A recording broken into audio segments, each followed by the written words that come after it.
Safe జోన్లో రేవంత్ రెడ్డి ఎందుకుంటానంటే ఒక పక్క బీఆర్ఎస్ అంతర్గత కళాలు, ఒక పక్క బీజేపీ అంతర్గత కళాలు.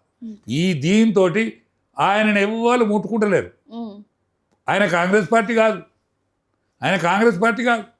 కాంగ్రెస్ పార్టీ కాకుండా మంచి హాయిగా జీవిస్తాడు ఆయన. హాయిగా నిమ్మలంగా ఉంటాడు. నిమ్మలంగా ఉండేందుకు మీ అనైక్యత కారణం. అంతే, ఆ పార్టీ అనైక్యతలనే ఉన్నది. నైతికంగా దెబ్బతిన్నది పాపం, నైతికంగా దెబ్బతిన్నది. కేసీఆర్ మూగమైంది గొంతు.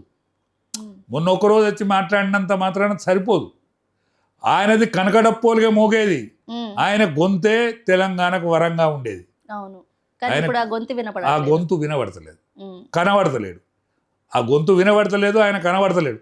పాత వీడియోలు వస్తాయి, పాతవి. ఇదివరకు మాట్లాడి హెల్త్ మంచిగా లేదు, మనసు అంతకంటే మంచిగా లేదు. మనసు అంతకంటే మంచిగా లేదు.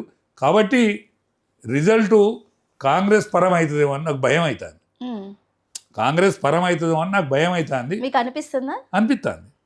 కానీ వీళ్ళు జాగ్రత్త పడాలనేది నా విజ్ఞప్తి. నేను విజ్ఞప్తే చెప్తాను. బీఆర్ఎస్ వాళ్ళు ఆలోచించుకోవాలి, బీజేపీ వాళ్ళు కూడా ఆలోచించుకోవాలి. ముఖ్యమైన వ్యక్తులు పోయి అమిత్ షా గారు లాంటితో మాట్లాడి ఇవాళ మనం ఈ మున్సిపల్ ఎన్నికలనే మన రిజల్ట్ చూపెడితే నెక్స్ట్ అసెంబ్లీ ఎన్నికలలో మన విజయం తథ్యమని నేను భావిస్తాను.